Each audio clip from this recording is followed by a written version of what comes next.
Hello, everybody, and welcome to the Something Something podcast. My name is Eric Kasloff, and with me, as always, is Larry Sands. How's it going, Larry? Everything is great. I tell you what, Eric, you know, crazy busy work schedules aside, what episode are we at? Larry, this is episode 198. 198. Okay, wait. So let me count on my fingers how many episodes we are away from the big 200.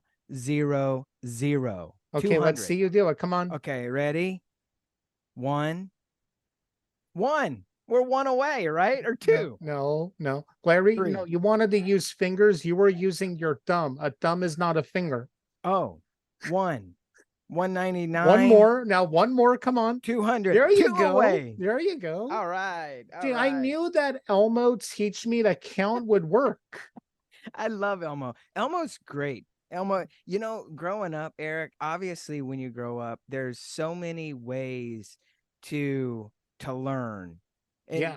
it's kind of weird to me that kids now learn by YouTube, Yeah, like you they know? learned to play guitar from YouTube and No. all of that stuff. And I mean, filmmaking. I mean, I spent all that time in film school. I wasted money. Again, I went to a community college and I'm pretty sure they still owe me money, but still, I wasted a lot of time. Exact. It's weird because I remember when my daughter was growing up, and we'd watch regular TV. It wasn't streaming. There was barely internet that just started. That's so weird to say. In early 2000, obviously the internet, I feel, wasn't as big a deal. No, it wasn't because it was still dial up. It hadn't taken over. Right. Right, right. It's so weird to me, but the concept of like education, I think is always been there, but it's really the way that it's given, right? And this is interesting. I was having this conversation with a friend last night about there's two things I want to point out. Like there's seems to be this whole anti-education that I feel some people have. And then Really? we started talking about how this is gonna sound horrible. You never see an unhappy, stupid person. Which is true. I mean, Yeah. it sounds funny, but when you actually think of that statement, and is it a true statement to go along with that? When you're blissfully stupid, you don't really know. Yeah, and then here's another thing, and we'll start segueing into Yeah. our guest. Yeah. When you get older is when you start thinking, man, I wish I would have paid more attention in school. I wish I would have cared more instead of just getting through things. Right, right. I think that's where, nowadays it's weird. There's this thing, and this is an interesting thing because it kind of works its way as a good segue to our guest today. There's like a whole, like you said, that it feels like that anti-education movement, and maybe, just maybe, our guest today could help us maybe talk about that because I she's think got, exactly. So yeah, let's introduce our guest, Larry. yes, she, she, I'm talking about her like she's not on. Hey, first of all, let me introduce Jo-Ann Triner. Hi, Jo-Ann. Welcome to the show. Warmest greetings. Good to be with you both. Thank you Oh, so much. yes, yes. Thank you for being on. And you know, it's always funny because obviously Eric and I, we don't really do like a pre-planning of how we're gonna do our couple minutes, banter back and forth, and then segue into our guest. But today it just kind of happened that way. Um, Talking about educational aspects and how it's being delivered and how people are may not be into it these days. And I think it I think it really works really well, Jo-Ann, because you've worked for 30 years in the educational field, I should say. And you have a new book called Soulful Work 2.0. And from what I understand your book to be is, and tell me if I'm wrong, please, but there's this change in the way that people work since the pandemic, and the way everything is kind of changed. Is that a light representation of your book? Absolutely. Oh, You're right on good. target. Excellent. Oh, good. Well, my studying paid off. You did your homework very well. Thank you. Thank you. Talk to us a little bit about your book and what it's about, first and foremost, because I think it's very, very fascinating. Well, coming out of the educational arena, I was gifted with a picture window into the community from people from all walks of life, who are the parents, the staff itself, not only teachers, but school psychologists, the nurse, the speech pathologist, the interventionists, the kitchen staff, the custodians, the students themselves who are working hard. And so I'm in this arena, but I have behind me a doctor's degree in educational administration and a dissertation on quality of life in the workplace. So I'm wearing this set of, maybe a different set of glasses as I observe all of this, an educated framework, so to speak. And I'm asking myself, what's wrong here? These are the brightest and the best parents who care. I'm hearing the nurses come from the hospital and say, I didn't go into it for this. I'm seeing teachers who give every waking hour of their lives to the job, having a lower quality of life than they should enjoy. And of course, you have family, you have neighbors, a large community of people, and I'm studying them for 14 years. Yeah. And I see that there is a product over people mentality. The test results are more important than the kids. Wow. The things we produce are more important than the people who produce them. Right. Oh, that's good. Yeah. Being here, we had moved back from California when our daughter was very young and she started the 4th grade. And here in Texas, I'm not sure. I think they have like the STAR testing. Mhm. But I think this goes along with every kind of education nowadays is they want people to learn. This is it from my point of, they want you to learn the answer and not how to figure out the problem to get to the answer. I think, Yes. because a lot of people go, well, this is going to be on your test. Let's just study that. And then they wipe out a whole background of education that they're somehow missing. And I thought that was very weird because Well, yes, we live in a very dehumanizing global culture, not Yeah. just the USA, not any point on earth, but just a dehumanizing global culture. I think it's over 52 countries run by dictators, Oh, some form or another. As we speak, at this point in time, as we evolve into the 2024, and we've lost our heart and soul. So we're educating to the brain, but it doesn't drop down into the heart space where we really know things, where deep wisdom comes from. So we're these, superficial, informed individuals who lack depth and grounding. And so we're lost and yeah, disenchanted.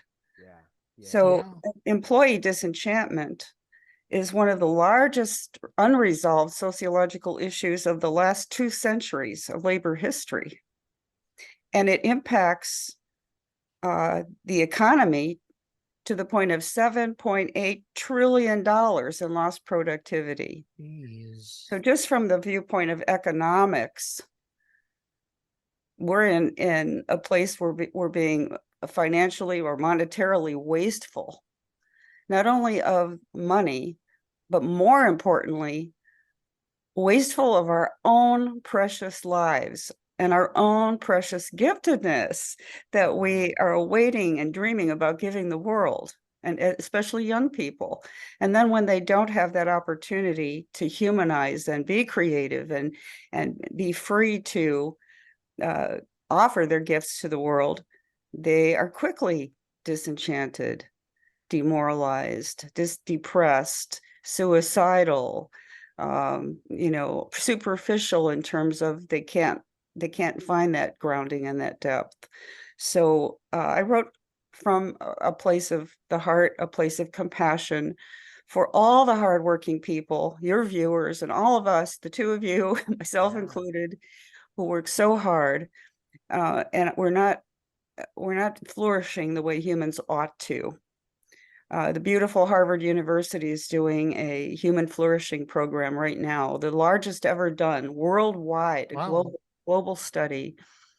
And the information it will yield, I'm sure, will be absolutely invaluable to advancing the idea that we as humans need to be free to be who we are and to evolve into the wholeness of who we can be, with dignity, with honor, with a joy, with a sense of serving each other instead of serving some overlord somewhere. We now work to please some boss somewhere. Right. And that is, there's no reward in that. The real reward is in expressing ourselves, creating and doing what we're meant to do, and watching from the eyes of another how we've uplifted them. I think everything you just said, the main things I want to focus on is you said a word that no one really understands or practices anymore, and that is compassion. I think that what I like to call social media compassion, that's where, someone will go out and do something, but put it on social media so everyone could see how compassionate they are. I always like, someone once said, some of you might have heard this, when you do a good deed, don't let your right hand know what your left hand is doing.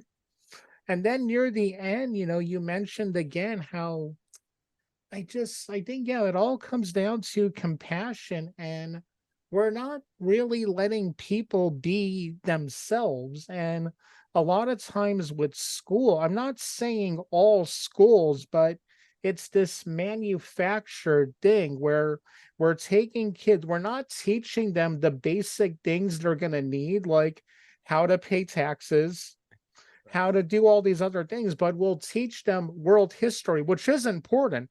I'm a history buff, but what's going to be more important in the long run, knowing how to run your day-to-day life, or know how King Henry killed his wives, just an example like that.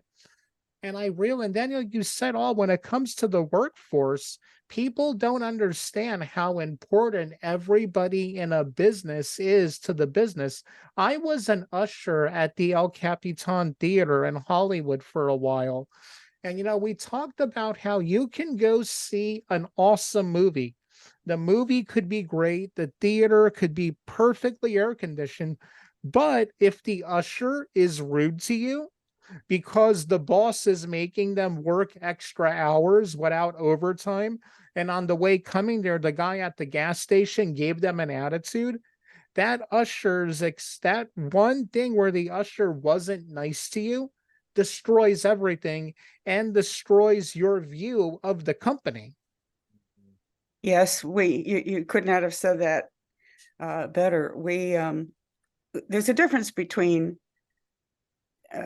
doing good and being a do-gooder. One comes from internal. It is a matter of compassion and empathy and altruism. That little combination. If it's me, then there's no sense of satisfaction in that.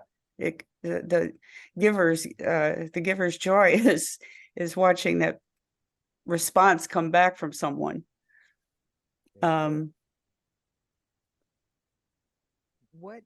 We have to drop down to our heart space where we really know things. We teach kids how, all this information, but we don't teach them how to be human, how to, you know, for example, the bullying situation. Why do we have so much of that, and why does it continue? You know, there's a concept called AI, appreciative inquiry. Instead of looking at what's wrong in an institution, in a school, in a program, in anything, how about looking at what's right? Like art appreciation. You look at a piece of art and you don't look at what's wrong with it. You say, you know, look at the color dispersion here. Look at where the light reflects. Look at the proportion, you know, go the depth in this individual's eyes or whatever. And so in business and in education, all walks of life, we can approach it from the appreciative inquiry and say, okay, what's going right and how do we build on it? That builds energy, excitement, positive attitude. You know, people can't stop talking because it's calling upon their creative selves to build. Yeah. Looking at what's wrong is depressing, Right. disempowering, de-energizing, and puts Yeah. us in a whole different place. But you know, as we look across the world, we're not a population that is flourishing personally, inwardly. We Yeah. may be having some people making quite a bit of money, living in, you know, in high notoriety and in high income environments, but inwardly struggling, unhappy, not really flourishing, not really appreciating the life that they have and the gifts that they are given. Some ultimately ending their own lives because they are that unhappy. So soulful work is looking toward the future. It's my book is really saying AI is approaching. It's going to take away the dog and donkey work that we've all been made to do, but it will free us up for the heart and soul work that's been neglected, that we don't even know the first thing about. What is heart and soul work? Humanizing the world, you know, being able to be free from stocking shelves and doing all the rote types of work, and freeing us up to finally sit down in a peaceful place and say, okay, how do I make my community a warm, safe, comfortable, loving, compassionate community? Yeah, yeah. You know, the interesting thing about AI, and it just occurred to me when you were talking a couple minutes ago about, you know, people lacking empathy, and in the creative space, I think there is a lot of things going on that's pulling away at creative people. They want to be so empathetic. They want to be feel, because how can you, and I'm just asking, how can you do art if you can't feel? How Yeah, can you do beautiful. Yeah. anything creative if you can't give yourself that opportunity? And I guess I'm talking more about me, right? Is I allow myself to cry when I need to, when I think about things. I think about things obviously. But when creative people don't give themselves that opportunity because of social media, of their friendships, of the political views, of the different issues that face creative people, and now add in the work of AI, which, by the way, please help me understand, because as a creative, I understand AI and people want to go, hey, let's go do everything through AI. And I know for a fact that creative people, when we write, when we do art, when we do acting, filmmaking, that really comes from the root, right? Our soul, our creative Yes. soul, our creative passion, our creative emotion, right? But then when you read stuff from AI, you get 20 pages of a bunch of words and directions on how to put something together, whatever that is, right? Whether it be a script or a book. And then you read it and you go, and I read something from AI. I'm like, are you kidding me? This is just a bunch of words. This, I get it, but when I read, when I listen to anything, I like to feel the emotion, right? That's why I'm a slow reader. When I read, I'm a slow reader because I like to visualize in the emotional aspect. But with AI, there's none of that. And so having said all that, is how in the world can you make sense? Because it kind of sounds like you make sense of AI, but this new way of thought of how people should work better with AI. I don't understand that concept. So Mhm. I apologize. I had a Um, recent experience with that, a video really? production of a video trailer for my book Oh God, was yeah. being made. And Uh-huh. I was working with a wonderful guy in LA who was doing it for me. And he did a great job of splicing video together and getting the message across. We had a narrative built. And then I listened to the first rendition. And I said, well, the visuals are great, but who's the dead person reading the script? He said, oh, that's AI. Let Oh me try no. the male version. They're sometimes better. So we tried that. And I said, it's fired. Right, I'll do right. it myself. And I was able to put soul into it, as you say, using that word where the nuance, expression, intensity comes Yeah, across yeah. only by the one who knows what they've written and the meaning of it, Yep, or yep. someone who relates well to it. But Yes, AI is yes. not the person Exactly. to do that. So I think we're going to be greatly more dehumanized by AI, and we'll ultimately learn that we're not our brains. The heart is a higher intelligence, Yeah. Oh, I and love we that. have to learn how to use it. Oh, You could tell a person, I've had this experience where someone will say, I've just been diagnosed with a serious and rare disease, and I don't have much longer to live. And, I'm just calling in today to find out about how to fix my computer or whatever. Mm. I have a little conversation, and the person on the other end goes, okay, we're all done. Thanks, and have a good day. Yeah. If, Yeah. oh, if you were really listening with your heart space, you were not going to say, have a good day. You might say best wishes or warmest wishes for your recovery or something that relates to the dire situation of the person who Or just just take ago. time out to make them smile. If you're a religious person, say, you know what, you'll be in my thoughts and prayers, something, because the few minutes you have with them will impact everything that could happen to them that day or night. And that's wow. So here's Yeah. a question for you. Then we'll, dive deep into the book. Would you say that nowadays students are just becoming what I like to call philosophers' parrots? oh, By that, I mean, a parrot doesn't talk. That's a huge mistake people have. They just repeat what their owner says. So a philosopher's parrot is just repeating the things the philosopher has said. They have no knowledge of the poetics, but well, they heard someone saying them. And when I look now at a lot of kids, I mean, that's what I'm seeing. Even when it comes to acts of compassion, a lot of times they're not doing it because they want to. They're doing it because it'll look good on a on the college right, right. papers and stuff like that.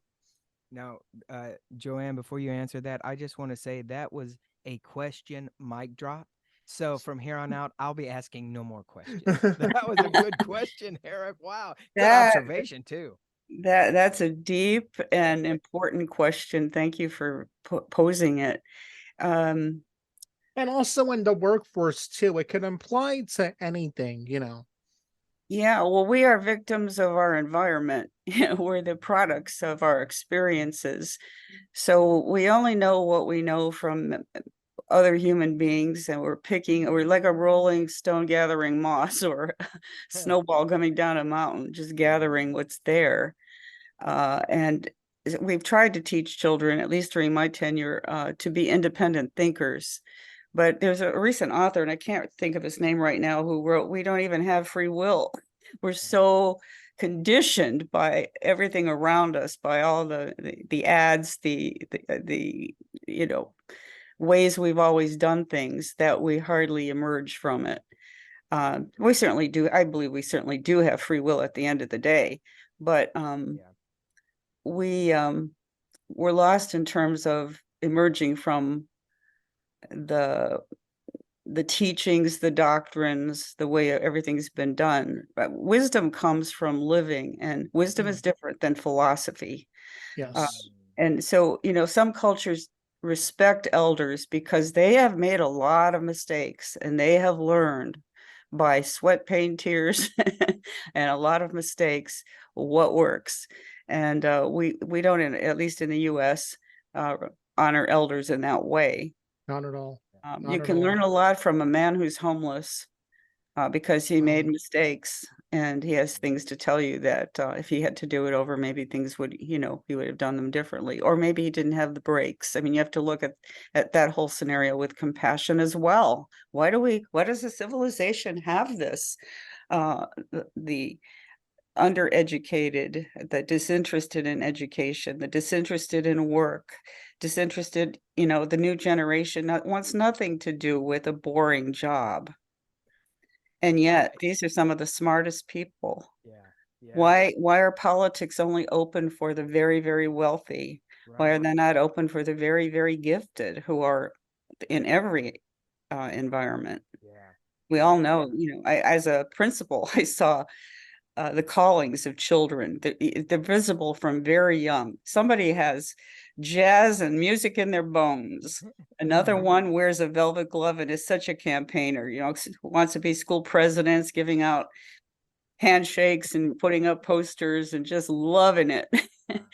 And, the list goes on. Every individual is this whole person who's got blinders on by the culture, by that philosophy that we ram down each other's throats during the course of life.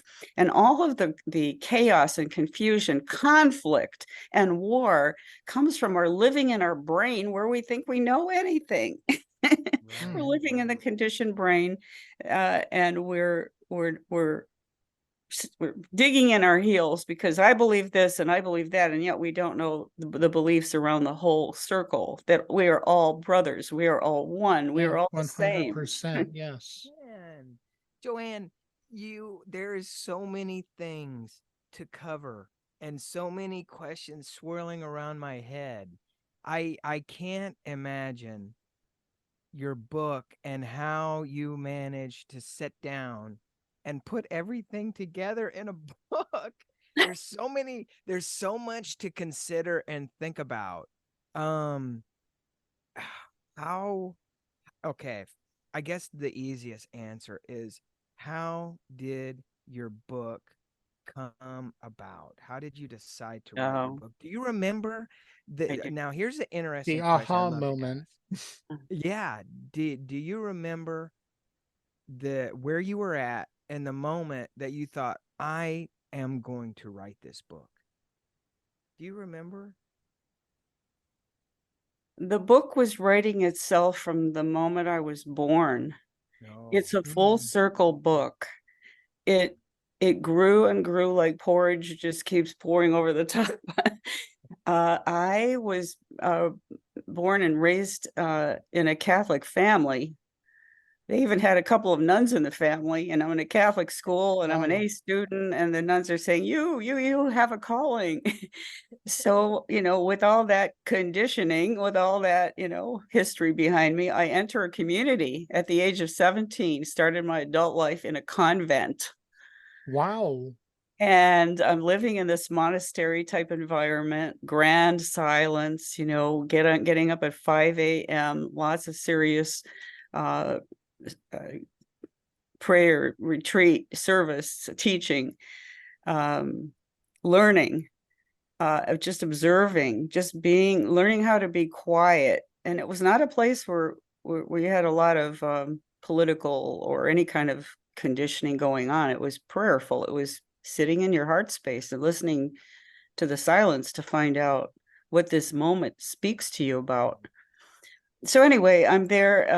The Vatican II modernizes the church. Lots of priests and nuns left at the time to go out and put their work shoes on and go out and do that mission that we all talked about. So I was mission driven, and I was grounded in a spirituality, so to speak, not of any particular religion, because I don't think spirituality is for any one religion, be it Buddhist, Judaism, any persuasion or none. You know, we all are two persons in one. We are this mortal being with our feet grounded on the earth, and we are also this higher person. An author by the name of Joseph Soloveitchik, often quoted by David Brooks of the New York Times, talked about Adam 1 and Adam 2. You know, Adam 1 is all about dress for success.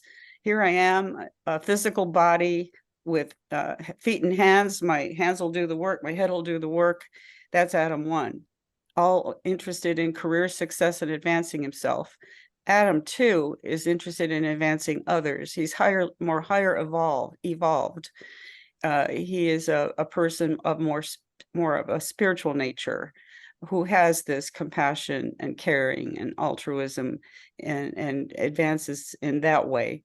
So the two people dwell in each one of us. And, you know, certainly we're human, so we have to have a balance between Adam 1 and Adam 2.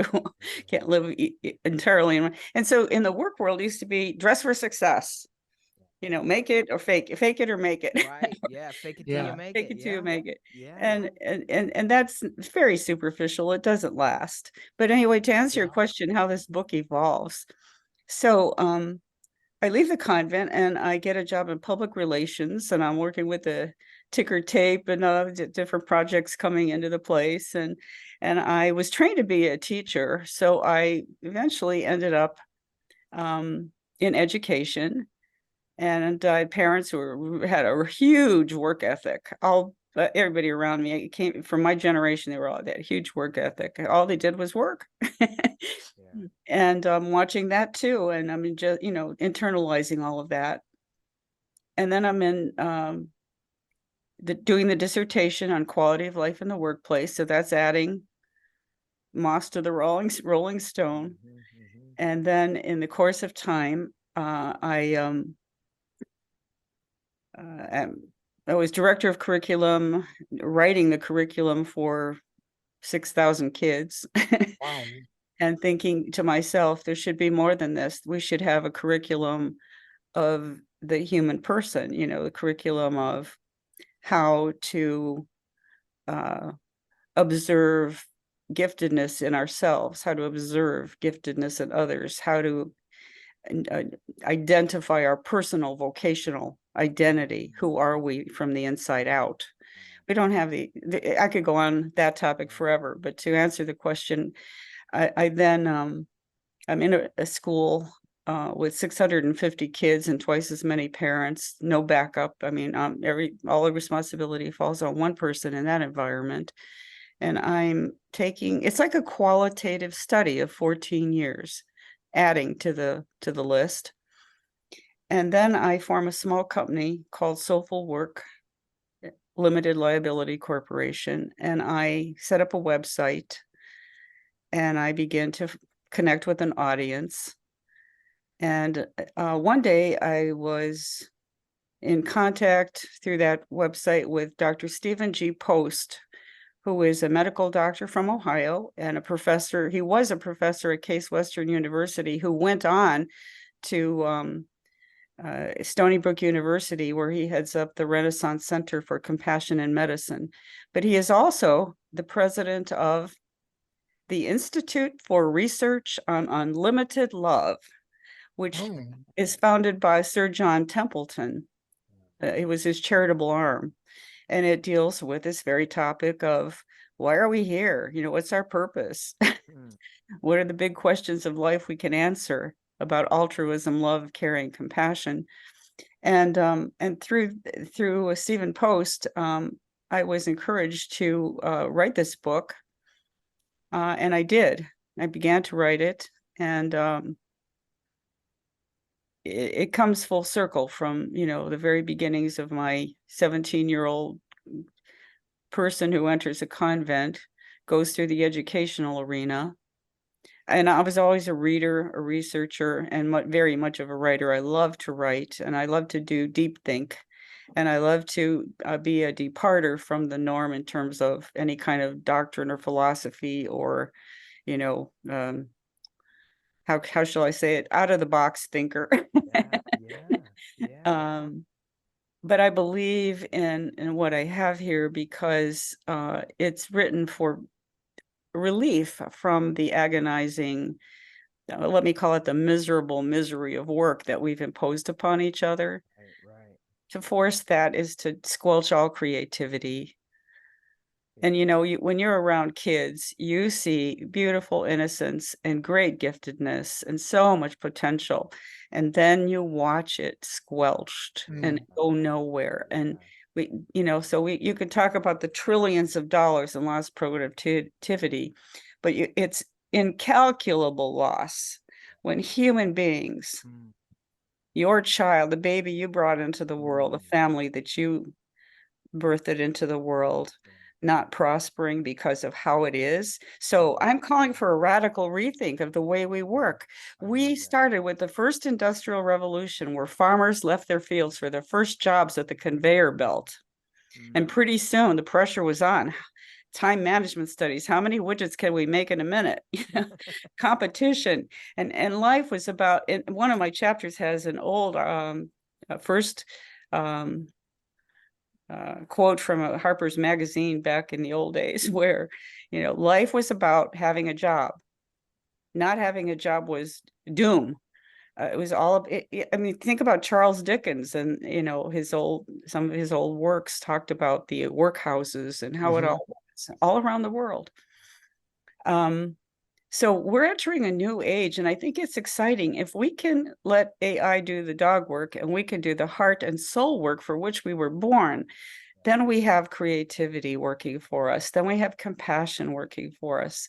Then we have joy. We're internalizing. Each day we get, jump out of bed with a reason that gives us a momentum in a positive direction, because right now we're going down in a vortex, and we're going down it rapidly to a point that people are talking doom and end times and and things like that. But perhaps it is an end time, and hopefully it is an end time, not the end of the world, but the end of an era. Right. Yeah, it's like that there was this band REM. They did a song called It's the End of the World as We Know It. People thought they were talking about the end of the world, but they were emphasizing as we know it. And we've gone through that so much. I mean, just in such a short time. If you remember, about 27 years ago, to give or take, we were all afraid that our computers were all going to shut down on, on January 1st, 2000. And people were terrified and nothing happened. But the main thing I think is I'm not a deconstructionist when it comes to everything, but I do think there are certain things that need to be burnt down and rebuilt, like within the education system. Everybody learns differently. And I think a lot of times we're trying to fit a triangle into a square when it comes to some learning. I have a learning disorder, so I'm more of a visual learner. I mean, I love reading. I'm reading 2 books right now, not a real history book. It's a history book of emo music and a slasher novel. So I'm not well read. I'm pop culture read. And I think that a lot of them, some good things I see now is, instead of it being, if you don't go to college, you won't have anything. Now we're seeing, hey, follow your passion. Some parents are doing that. Always have a way to pay your bills is important, but think about what makes you excited when you wake up in the morning. For some kids, that's app development. Learning something like that. How can I make an app to make things better?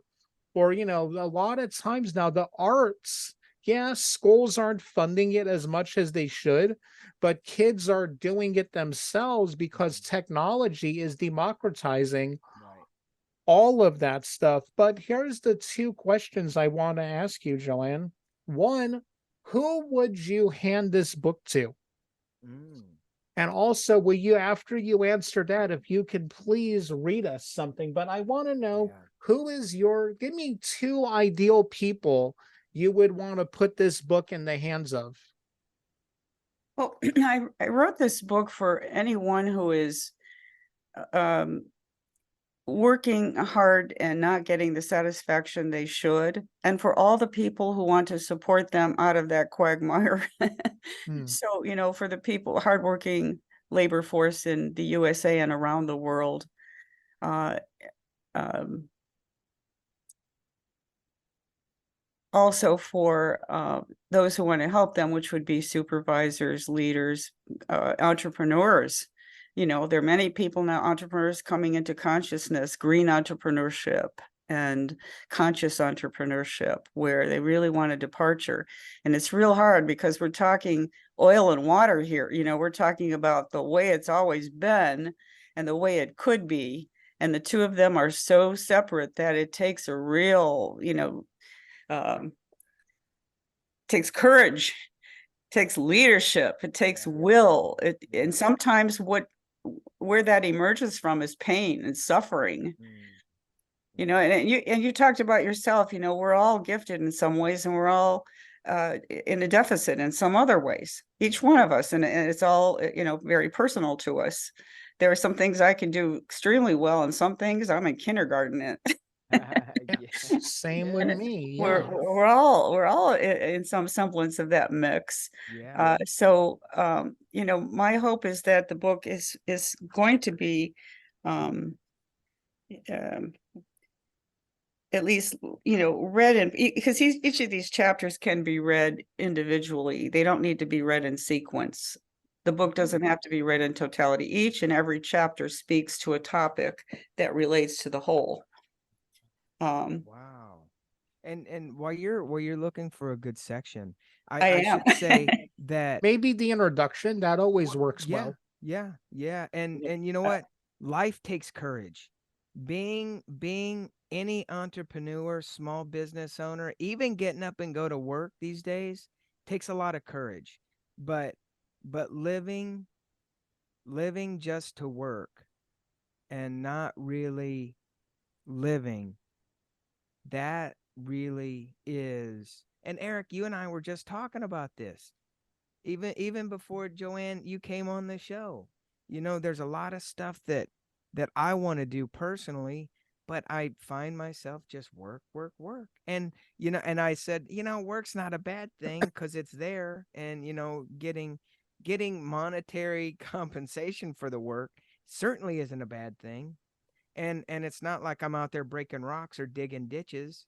I'm doing what I want to do, but I think also it's the responsibility that comes with that work, because I feel, and I know maybe, Jo-Ann, you and Eric probably think the same, is I take pride in everything I do.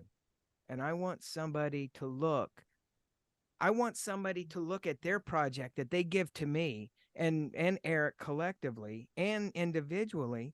I want somebody to look at what I work on, and I want them to look and go, "Oh my God, I gave you my baby, and you created like some kind of cool other type of sculpture out of my baby I wasn't even thinking about." Right? So you take that person's idea which they give to me, and then I look at it, and then I create, video, graphic, whatever. But I create it and give it back, and they go, "Oh my God." And it makes me feel so good. They go, "Oh my God, this is beautiful. It sounds great. It's a little bit emotional." And those are the things that I take pride in. But having to go along with that, I don't stress out, but I do sit and work to the best of my ability. And I can tell you that some nights I collapse on the couch and fall asleep. And again, I don't think it's a bad thing, but there has to be some kind of a balance between taking pride and working hard, and then actually giving yourself that time to just be in the moment of not creating and just your normal life, I think. When a person is in their true calling, they can't tell the difference between work and play. Hmm. Ah, Although even then we are, as you say, we do get exhausted because we work in this old paradigm of, a certain structure that can be very crushing.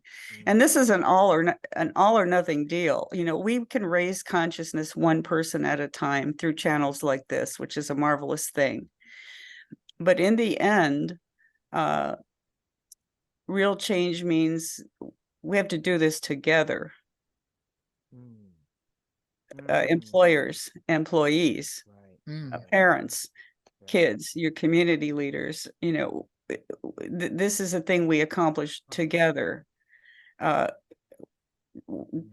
can't emphasize enough how we're linked. We're one consciousness, so to speak. You've heard the story of the monkeys in the Galapagos Islands that started to wash their potatoes, Oh, No. something monkeys never did. And islands away, where they had no contact with each other, the monkeys on that island started to wash their potatoes too. So wow. it's like the quantum field, the energy, the consciousness Yeah. just takes a leap. Okay, you still And got me. so I'm that's still how thinking. change happens. I'm still thinking about the monkeys who started washing them, and then there's another set of monkeys far away across the ocean, and they started washing their potatoes. That's Yes. so. That's That's so amazing. weird. Wow. That's So does real change come from taking another course, reading another book, or does No. it come from, raising your own consciousness? Then there's a critical mass.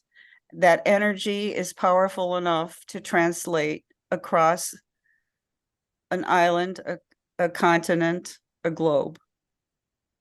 Mm. Let's hope so. I just had my head explode.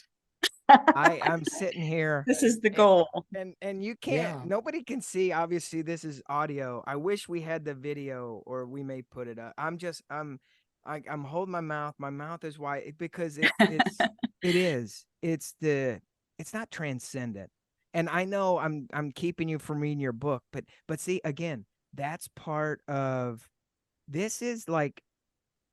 This is not a heavy episode. It's a mind-blowing episode. Yeah. That really, this just kind of scratches it. I don't even think it scratches the surface. It kind of just, you put like a little toothpick in the ground and it kind of breaks it up. But I think that's kind of what it is. It's somewhere to start. And we all know employers that need this book. We all know, well, everybody's an employer, whether you work for yourself or you work for somebody else. Everybody knows somebody that this book would absolutely help. Mm-hmm. And maybe it is. Maybe it is. It doesn't start with somebody else. It starts with us. And just maybe, when people say no to things because they're so overreached, maybe that's the beginning of being strong enough and having that courage to respect yourself enough. Ooh, I'm giving myself the chills. Mm. But give yourself enough respect to know that you don't have to chase the next project. You don't have to take on that next job. You don't have to do things, be on social media and acknowledge yourself in a way where others go, wow, man, you're such a special person. That's great. Maybe just living in the moment and letting it come to us, so to speak, right? Letting the work come to us, letting life come to us, because Jo-Ann, you're just dropping bombs left and right. Have you found an excerpt you would like to share with us? Yeah, man. I would love to read the whole book to you, but just to sleep. But we're human beings making the ascent. I'm going to read apart from the introduction, but I want to start with the epilogue at the end. It's called "To the Envy of Eagles." Eagles are the high flyers.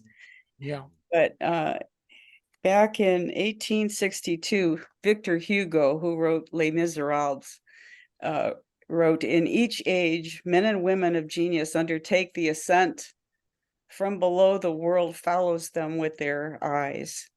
These men go up the mountain, enter the clouds, disappear, reappear. People watch them, mark them. A storm is raging. Nevertheless, they go forward in their madness. The air becomes difficult to breathe. The abyss yawns before them. Some fall. Others stop and retrace their steps. There is a sad weariness. The bold ones continue. They are eyed by eagles. The lightning plays about them. The hurricane is furious. No matter, they persevere. You know, we are these mountain climbers struggling, some falling off the cliff, struggling through to the envy of eagles. We are doing the most difficult thing, and that is to become human. We're making the ascent, and it's about our survival as a species. It's about our survival as inner persons who deserve to flourish and to be happy, content, and to prosper from a different definition of prosper than the capitalists would have us. So here in the introduction, I say, employee disenchantment. You know, we follow the Great Resignation, the Great Reshuffle, the Quiet Quit. Now we need the Great Rethink. Oh. Mm. And I'm not saying just the heady thought of it, but the total immersion of the person in a radical change. There's a term in the Latin called metanoia, and metanoia is a Greek word that means a deep and profound change of heart. We don't need to change our minds, because our minds are, when we live in our heads, we're in total conflict all the time. Right. Everybody has an opinion, and our opinions change from moment to moment, day to day, all over the globe. And we can't stand when somebody has an idea that's a little different than ours. So we have to go to war. We have to, have fights and, get violent. So living in the head doesn't serve us. Living in the heart will serve us. But so according to Gallup's State of the Global Workplace, employees who are not engaged or who are actively engaged cost the world 7.8 trillion in lost productivity. And this book responds to these staggering statistics and the painfully employed people they represent. We used to use the word or term gainfully employed. I've started to use the term painfully employed because there's a huge difference. The money doesn't make us, it's not a motivating factor anymore. We can eat, we can find a place to sleep. So it begs for rethinking so that persons of soul and substance can engage in labors of love that exalt humanity and honor human dignity. This is especially important as artificial intelligence competes with us and begs the question of our relevance and rightful place of preeminence on the planet. We are the self-reflecting creatures with soul. AI will, by contrast, teach us a great lesson. And that lesson will be what it means to be human, the honor, the value of being human as only we can be. AI will never have a heart. AI will never have a soul. AI can mimic all of that, but it cannot be that. It cannot be a sacred presence upon the earth. It cannot be that creative presence that sparks up from nothing. It sparks up from only what we fed it. So it's a leech upon our own brains in a way. So this is an existential pain we suffer, the painfully employed. It's a deep and important existential pain affecting our very being in the day-to-day, affecting our health, our happiness, our attitude, our families, our kids. It's a toxin. Painful employment is a toxin in the world, just as bad air, bad water, or bad anything else. And we all know intuitively that we have a spark of something to offer. And we know that what is that play that is our calling? When you look at the clock and you say, it's already 10 o'clock. what were you doing just before that? That gives you a clue as to what that calling is. You know, maybe you were painting, maybe you were writing, reading, constructing something in the garage, working with wires and computers, or putting out a podcast of some sort. And I can tell that the two of you are in the zone because you're you know, really into, you're great communicators and listening and Thank you conceptually so on much. target. That's a beautiful thing. Thank you. Thank Well, you. Jo-Ann, Thank you. it was an absolute pleasure having you on the show today. Links where you can purchase the book will be in the description if you're listening in on Anchor. Yes, Larry? And really, honestly, where can you, just one more question, where can you get your book? My book is sold exclusively on Amazon right I got now. it. Okay. I So love just it. Amazon Books.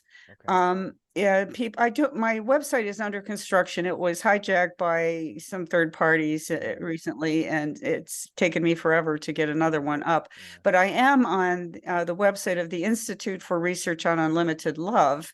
Perfect. It's I think the site is called unlimitedloveinstitute.org. Can you email that to us and Yes. I'll put it in Yes. the It will be in description the when the description. Yes, episode goes up? I think you probably have it, but I'll send it again so that you absolutely have that. Thank you. And would appreciate